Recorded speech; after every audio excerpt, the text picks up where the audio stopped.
지난주 말씀에 이어서 두 번째 아사를 보면서 두 번째인데, 우리가 14장, 15장 역대하를 읽다 보면 아사라는 사람은 하나님 앞에 부름받아서 이렇게 왕이 됐을 때 하나님 말씀에 순종하고, 특별히 오레시라는 선지자의 예언의 말씀을 듣고 순종해서 이방 신상들을 다 헐고 하나님 중심적 신앙에 아주 투철했던 사람이 아사입니다.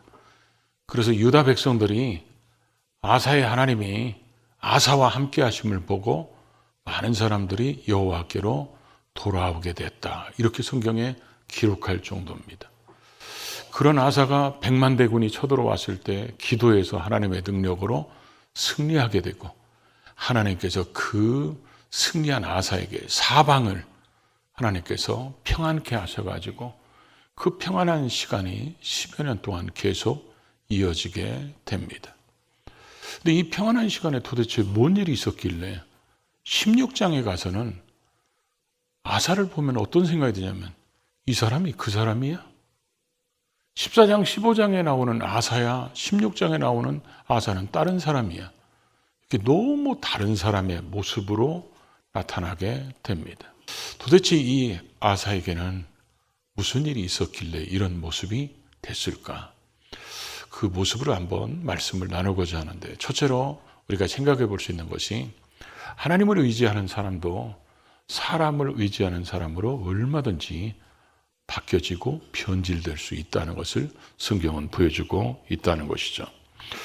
오늘 이 아사를 보면 1절에 보면 아사 왕 제36년에 이스라엘 왕 바하사가 유다를 치러 올라와서, 저 36년에 대한 의견은 굉장히 많습니다. 그래서 그냥 넘어가고요. 이스라엘 왕 바하사가 쳐들어옵니다. 그러면 100만 대군을 물리칠 때 기도했던 사람이잖아요. 강한 자와 약한 자 사이에 도울 자는 주밖에 없습니다. 그러면서 하나님 앞에 기도해야 되는데 기도가 사라져 버렸습니다.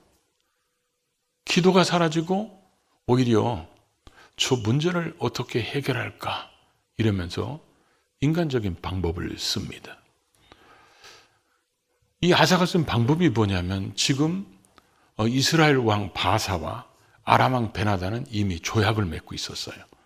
그러다 보니까 이 조약을 깨트리고 아람 왕이 바사를 치게 할 수 있는 방법이 뭘까, 이렇게 생각해서 왕궁에 있는 은금, 여호와의 성전 곳간에 있는 은금을 갖다 줍니다. 갖다 주니까 이 아람 왕의 입장에서 볼 때는, 야, 내가 저 이스라엘 왕 바하사하고 조약 맺고 있는 것보다는 유다의 아사 왕과 계약을 맺어서 이 은금을 받는 게 훨씬 더 낫지. 그러면서 그 조약을 깨트려 버립니다. 이스라엘 왕 바하사의 입장에서는 지금 북이스라엘과 남유다가 사람들이 계속 왔다 갔다 하니까 이걸 차단할 필요가 있고, 그리고 언젠가는 남유다를 침범해서 자기들이 삼키려면 이 라마라는 곳에 전략적으로 요충지기 때문에 건축하는 게 필요한 거예요. 그렇게 했는데 베나단이 결국은 이것을 못하게 막음으로 인해서 바사는 돌아가 버리고, 결국 이 성은 다시 유다의 아사왕 손에 들어오게 됩니다. 그런 속에서 이제 하나님께서 이제 오늘 우리가 읽었던 본문처럼 이제 하나님이 선견자라고 이렇게 표현하는 것을 보면, 선견자라는 말은 앞일을 미리 보는 사람. 그러니까 하나님께서 이 아사라는 사람에 대해서 앞일을 다 보여주셔서 그 일을 전하러 온 사람이 선견자 하나님이죠. 하나님과 유다 왕 아사에게 와서 그럽니다. 왕이 아람 왕을 의지하고 왕의 하나님 여호와를 의지하지 아니하였으므로 아람 왕의 군대가 왕의 손에서 벗어난나이다. 이 저 말의 의미는 뭐냐면, 왕이 이 뒤에서 나오거든요. 왕이 전에 100만 대군을 가지고 구스에 세라가 쳐들어왔을 때, 그리고 룹은 리비아거든요. 룹이 쳐들어왔을 때, 그때 하나님 의지하고 하나님을 찾으니까 하나님께서 그 사람을 왕에게 넘기지 않았습니까? 왕에게 넘겼다는 말의 의미가 뭐냐면 우리가 아이들을 키울 때 가끔 그런 경우 있죠. 참새가 막 옆에 잔뜩 있으니까 아이가 참새 하나 잡아달라고 그러는 거예요. 그러다가 어떻게 엄마 아빠가 실수해가지고 참새를 잡았죠. 그럼 아이한테 넘겨줍니다. 그럼 이 아이는 그 참새를 가지고 지가 놀든지 아니면 데리고 와서 뭐 참새에게 먹이를 줘서 지가 키우든지 아니면 열받으면 구워 먹든지 그건 아이에게 넘겼으니까 이제 아이 마음대로 하는 거예요. 저 넘겼다는 말의 의미가 뭐냐면 바로 하나님이 세라의 이 100만 대군, 하나님이 지금 이렇게 부모가 아이에게 넘겨준 것처럼 하나님이 아사에게 넘겨줬다는 거예요. 넘겨줬기 때문에 너는 그 세라 왕을, 구스의 세라를 물리치고 루비를 물리쳐서 100만 대군을 물리쳤다는 거예요. 그런데 그들이 얼마나 많은 군대를 데리고 왔냐, 얼마나 크고 많은 사람이냐, 그들이 얼마나 말이 많고 병거가 얼마나 많더냐. 근데 거기에 비해서는 상대적으로 아주 약한 이스라엘 왕 바사가 찾아왔는데 왜 하나님 앞에 기도하지 않느냐는 거죠.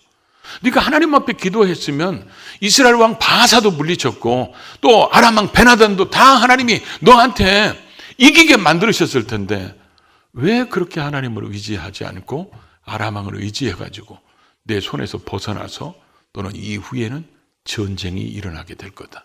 그래서 이 바사나 아니면 저 아람 왕에게 끊임없이 전쟁을 계속하게 된다는 얘기를 합니다. 이런 책망을 들으니까 이 아사가 다윗처럼 즉시로 회개한 게 아니라 크게 노했다고 그랬습니다. 저 노하다는 말을 원어를 보니까 고통을 주다 그런 얘기인데 심장이 찢어질 만큼 크게 경노하는 것을 표현한 얘기입니다. 저 아사의 인생을 보면서 저 단어하고 저 단어를 보면 하나 떠오르는 단어가 있어요. 그게 뭡니까? 아사가 100만 대군이 쳐들어왔을 때 강한 자와 약한 자 사이에 도울 자는 주밖에 없습니다. 그러면서 왕이 여호와 앞에 그의 하나님 여호와께 부르짖어 기도했던 것. 큰 소리로 목청을 내면서 울먹이면서 하나님 앞에 그렇게 부르짖던 그 부르짖음의 그 큰 소리가 하나님이 보낸 선견자한테 뚜껑이 열려가지고 속된 말로 분노하는 그 분노의 소리가 저렇게 컸다는 것을 의미하는 겁니다. 하나님 앞에 순종하고 하나님을 의지했다면 다 얻을 수 있는 것을 잃어버리게 됐고 그리고 그렇게 책망했던 이 선견자 하나니를 옥에 가뒀다고 그러는데 성경에 보면 저 옥이라는 말이 보통 감옥을 얘기하는 게 아니라 비틀어진 집, 비트는 집, 착고가 있는 집. 어쩌면 저기는 고문하는 곳인 것인 것 같아요. 그냥 감옥이 아니라 사람들을 고문하는 것. 어쩌면 하나님께서 이 일로 인해서 아사에게 저렇게 징계로 병까지 주는 것을 보면 하나님의 선지자를 거기다 넣고 고문하고 학대했는 것 같아요. 그러니까 그것을 보고 사람들이 왕이 하나님 앞에서 하나님의 종을 그렇게 하면 안 됩니다. 이렇게 얘기하니까 그렇게 바른 소리 하는 사람들까지도 뭐요? 학대했다는 겁니다. 산산조각 내버렸다. 그리고 짓눌러버렸다. 그런 얘기입니다. 그러니까 그들을 짓눌러버리고 선지자를 고문하고 감옥에 가두는 악행을 저질렀다는 것입니다. 결국 이 일로 인해서 하나님께서 이제 12절에 보면 병을 줍니다. 징계로. 그래서 아사가 왕이 된 지 39년 해에 그의 발이 병들어 매우 의독했으나 병이 들어가고 매우 의독했으나 병이 있을 때 그 다음에가 뭐죠? 그가 여호와께 구하지 아니하고 저 원어를 보면 충격적입니다.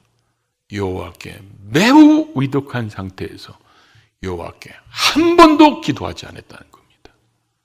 한 번도 여호와를 찾지 않았다는 거예요. 그러고 나서 의원들에게 구했더라. 의원들이 복수로 쓰여져 있죠. 왕이니까 별 의원들을 다 찾아가지고 수단과 방법을 가리지 않고 자기가 나서보려고 별짓을 다 했겠죠. 만약에 여러분 생각해 보십시오. 우리가 죄져가지고 하나님이 징계로 병 내렸는데 의사가 고쳐놔. 그럼 이게 하나님이 주시는 진노입니까? 징계입니까? 하나님이 내리는 징계는요, 사람의 힘으로 고칠 수가 없습니다. 이거는 딱 고치는 방법은 하나밖에 없어요. 회개하는 것밖에 없습니다. 아사에게 지금 병을 줬어요, 하나님이. 징계로. 그러면 그가 하나님 앞에 위독해질수록 하나님을 찾아야 되는데, 하나님 앞에 매우 위독해더라도 하나님을 한 번도 찾지를 않습니다. 그러고 나서 의사들만 찾아다니는데 결국 그는 이걸로 인해서 뭐요? 죽고 맙니다. 그래서 아사의 16장의 삶을 보면 아쉽다. 이렇게 정의를 내리고 싶습니다. 두 번째로 우리는 왜 그러면 하나님만 의지하던 아사가 사람을 의지하는 자로 변질된 이유는 뭔가? 평온했던 10년 동안 도대체 뭔 일이 있었기에 이 사람이 그렇다 해서 자기가 주상을 깨뜨린 거 다시 주상을 세우거나 아세라 목상을 찍은 것을 다시 세웠거나 그러지 않았습니다. 근데 10년 동안 평온한 상태에서 도대체 뭔 일이 일어났는가? 우리는 오늘 우리가 귀담아 들어야 될 내용들인데, 저는 이 본문을 보면서 하나님을 의지하던 사람이 사람을 의지하고 하나님의 방법으로 하던 사람이 사람의 방법으로 하는 이 모습을 보면서 세 가지를 생각해 봤습니다. 첫째는 우리가 하나님이 주시는 그 은혜와 복, 평안의 복을 누릴 때 하나님과 친밀하게 교제하지 않으면 은혜가 은혜인지를 모르는 시간이 옵니다. 그때가 우리를 가장 위험하게 변질되게 만드는 시간입니다. 우리는 하나님의 은혜를 이런 표현을 하면 좀 그렇지만 이해하기 쉽도록 한번 설명할게요. 보통 은혜 떨어지면 기도해야 될 때 기도하지 않습니다. 징계 맞을 때 이게 징계인지를 모릅니다.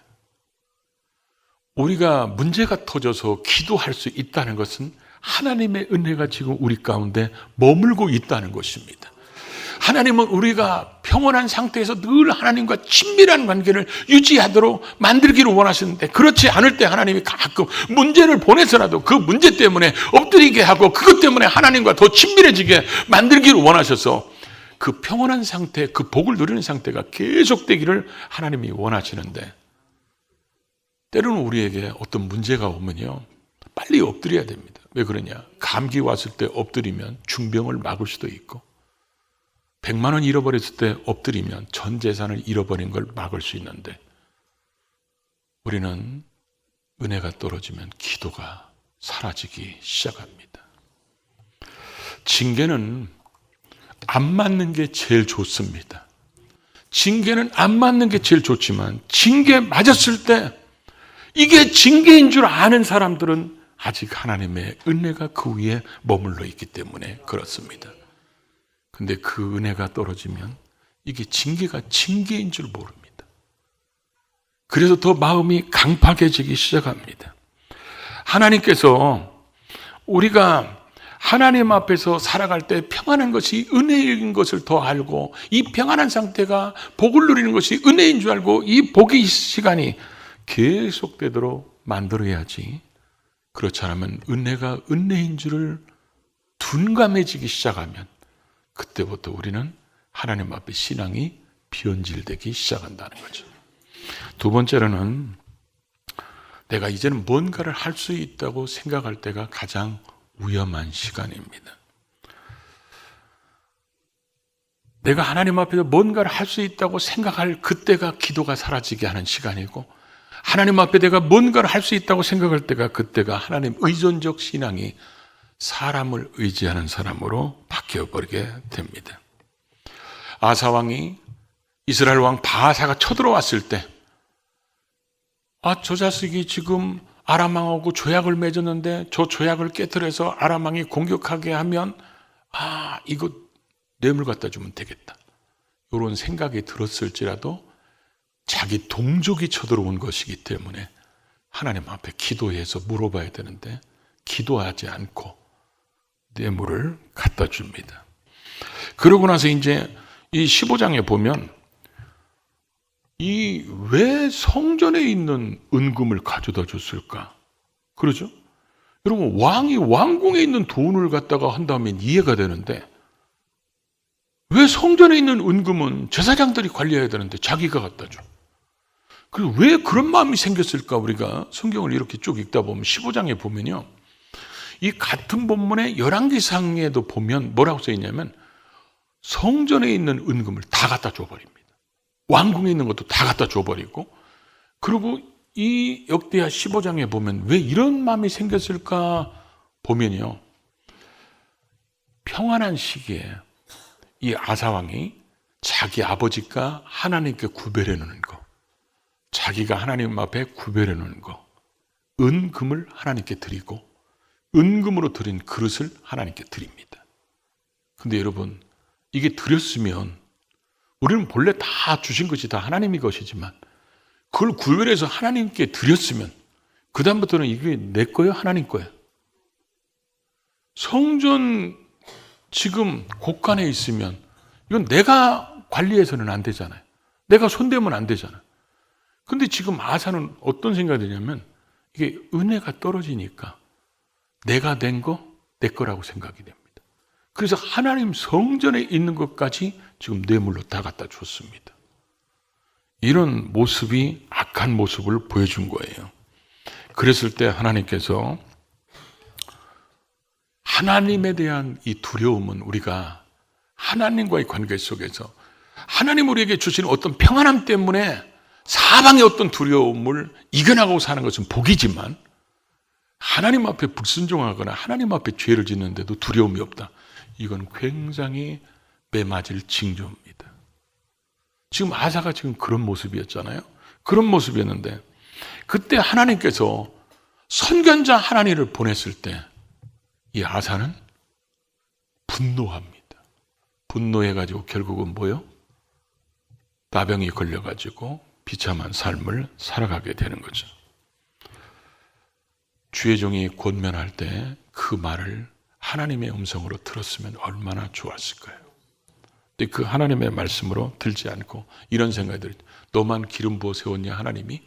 나도 기름 부어 세웠지. 내가 지금 이렇게 이루고 사는 것도 나나하니까 이런 거지. 이런 교만한 마음이 들으니까 하나님이 보내서 책망하는 선지자의 말이 귀에 들리지 않는 모습을 보게 됩니다. 책망을 듣거나 권면을 드렸으면 그때라도 회개했으면 되는데 회개하지 않는 모습을 보여주고 있죠. 그래서 우리는 이런 아사와 같이 되지 않으려면 회복과 예방을 잘해야 됩니다. 오늘 말씀을 들으면서 여러분 마음속에 비슷한 점이 있다면 반드시 회개해야 됩니다. 그리고 그렇지 않다면 몰라서도 그렇지 않다고 생각할 수도 있지만, 때로는 여러분이 그렇지 않게 살았다면 앞으로 그러지 않도록 예방을 잘해야 됩니다.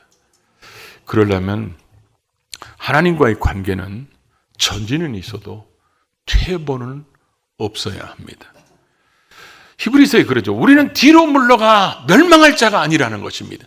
우리는 뒤로 물러나서 하나님이 기뻐하지 않는 일을 행해서는 안 된다는 것입니다.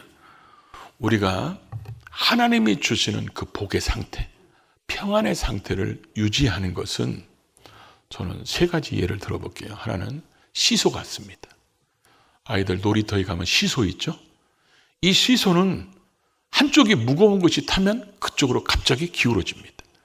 하나님과의 관계 속에서 하나님이 주시는 평안, 하나님이 주시는 복을 누릴 때 그 시소가 중간에 있으면 재물에 대한 욕심이나 세상적인 어떤 쾌락이나 이런 거 찾아오면 순간 뒤집어집니다. 그렇기 때문에 하나님 쪽으로 완전히 기울어져 있어야 됩니다. 그렇게 평소에 하나님과의 관계 속에서 완전히 기울어진 상태가 돼야 되고, 또 하나는 우리의 신앙은 타고 있는 자전거가 계속 갈 때는 안 넘어집니다. 그러나 이 자전거가 멈추면 버티다가 언젠가는 쓰러집니다. 우리가 하나님과의 관계 속에서 기도가 멈추면 신앙이 무너집니다. 말씀을 읽거나 듣거나 이런 것들이 무너지면 과거에는 어떤 체험을 했든지 어떤 능력을 경험했더라도 현재가 그러면 무너지기가 쉽다는 것이죠. 또 하나는 우리는 물속에 들은 개구리 같을 수 있습니다. 개구리를 찬물에 넣어놓고 불을 계속 끓이면 개구리가 삶아질 때까지 그 자리에 있습니다. 우리가 평안한 상태로, 어렵고 힘든 상태에서 하나님을 만나서 하나님의 능력으로 해결되고 하나님이 복을 주셨다면 평안한 상태는 기도하기가 더 좋잖아요. 하나님 앞에 일하기가 더 좋잖아요. 근데 희한하게 아멘도 안 하고 희한하게 우리는 그럴 때 더 기도를 안 씁니다. 그러죠? 다 경험자들이잖아요. 그러다 보니까 우리는 지금 하나님의 평안, 하나님의 복을 누리는 것 같은데 세속의 물이 우리를 태우고 있는데도 모르고 있습니다. 세속에 물들어가지고 이게 기도해야 할 때인데 기도하는지도 모르고 이게 지금 징계인지도 알지 못하고 우리가 인생을 살아가면서 위기의 테스트는 잘 통과하지만 하나님이 평안과 부를 줬을 때는 이 테스트에 무너집니다.